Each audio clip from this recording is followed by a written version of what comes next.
You never know when something you did in the past will come back around. It's not always a bad thing, though. I recently learned that a story from almost 15 years ago is still being read by young students all across the country. If you'd asked me, I would have thought the last copy was framed on my wall. Welcome to the Defending Vision podcast, where this blind man shows you exactly how he sees it. Hardship, humor, and keeping a vision alive. Throw on some headphones for the full audio experience.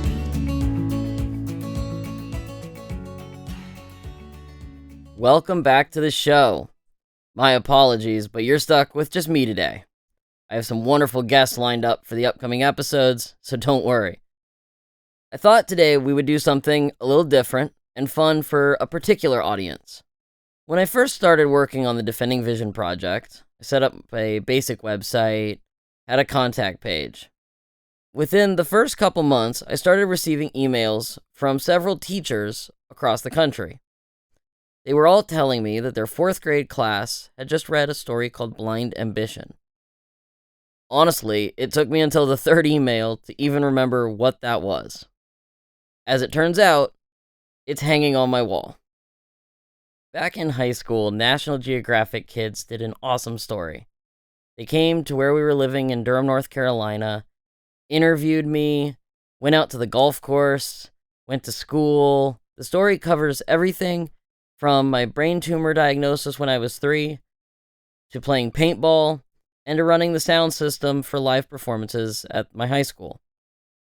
As one of the teachers who contacted me explained, this story is now included in a 4th grade reading textbook. This is absolutely wild. When I first told my sister, her immediate response was, "Wow, you're a historical figure, and you're not even dead yet." A quick look around the internet, I discovered that this story was in fact being read all across the country. There are quizzes and worksheets about me and my dog Twyla. Anyway, a wonderful teacher in Virginia told me that her class had all written letters. They had questions they wanted to ask me, and she had done a lot of legwork to track me down. I still can't believe anyone found my website. In addition to these letters, however, we decided it would be fun to do a Zoom call with the class. And it was, in fact, a ton of fun. Their questions were fantastic, and they were all extremely sweet. As it appears, this story is being read all over the place, and some of these questions were insightful and others just fun. I thought it might be a good idea to do an episode answering a few of them. Okay. So we'll get started with one of the more common questions. Do I still have Twyla, and how old is she? So, this story was written roughly 15 years ago now. Twyla worked with me from my freshman year to my senior year of high school. She then retired and was adopted by the animal science teacher at my high school. I'm told she was given a lovely pink collar, was called Lila instead of Twyla, and got to lounge on the furniture whenever she wanted, which she never got to do as a working dog. Following on to that, what dog do I have now? Well, I'll go through them. My first dog, which I talked about in episode 2, was Blue Nose. He was a half lab, half mountain Bernese from Quebec, Canada. I then received Twyla from Guide Dogs for the Blind in San Rafael, California.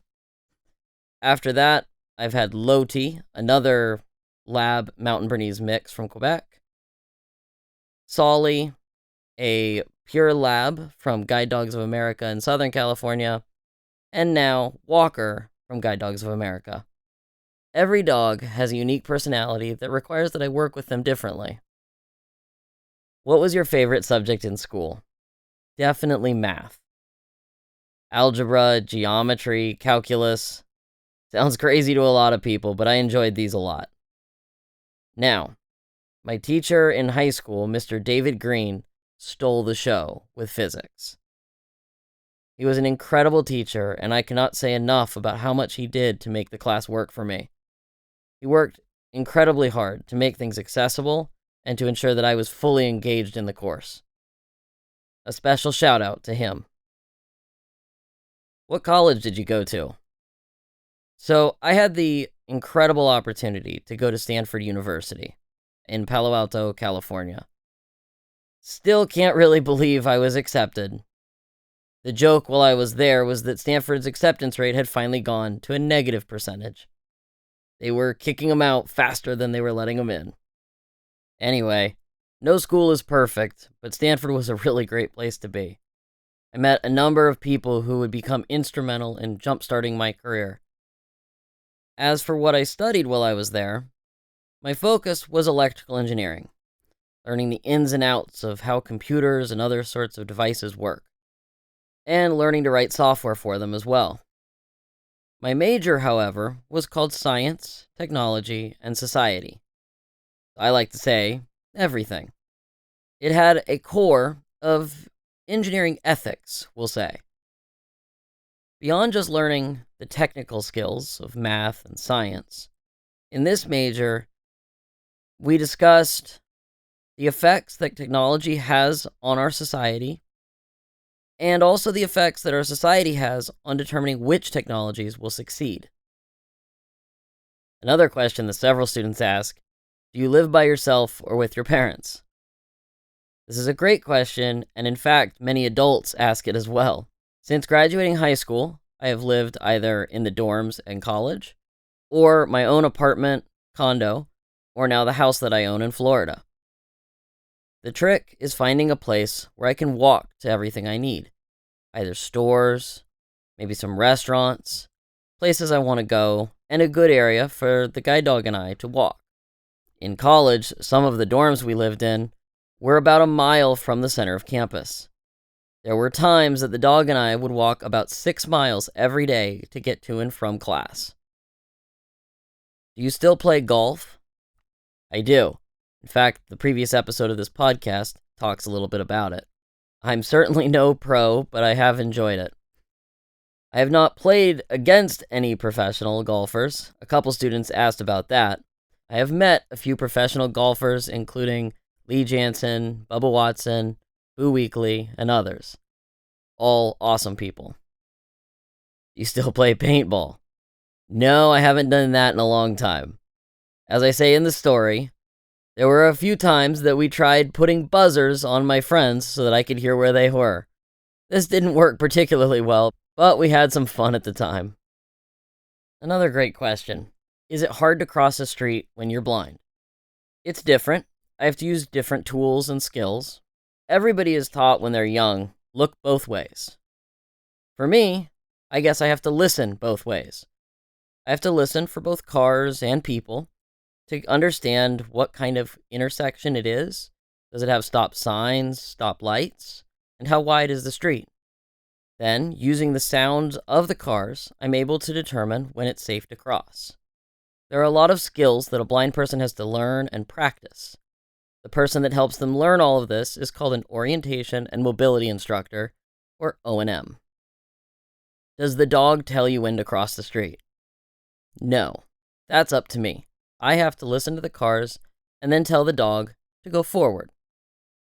Now, the hardest thing that a guide dog is taught is that sometimes it should disobey. If I tell the dog to go forward and it sees a car coming too close, maybe coming very fast and I didn't hear it, things like that. This is especially true now with electric cars and hybrid cars because they're so quiet. If the dog sees something that might be dangerous, it should either not cross, stop if we're already moving, and sometimes even back up to get us out of the way. This is the hardest thing to teach a dog. Normally, we train dogs to do exactly what we tell them. They learn a command, and they do what that command is supposed to mean. When we say sit, they should sit. When we say lay down, they should lay down. In this case, we teach them that they have to determine if it's dangerous, and if it is, they have to disobey the command to go forward. This is called trained disobedience, and this is one of the things that makes guide dogs the best of the best. Okay, now, one more question that apparently the entire class wants an answer to. Are you married and do you have kids? I appreciate the concern, but the answers for now are no. Hopefully one day that will change. To wrap up, it's really an amazing feeling to know that this story is going to outlive its initial publication in this way. I hope students get a couple messages from it. One, everyone has their own unique challenges to overcome. If we work hard, find creative ways of doing things, and make sure that we keep a sense of humor along the way, we can accomplish so many things. Keeping a sense of humor is key.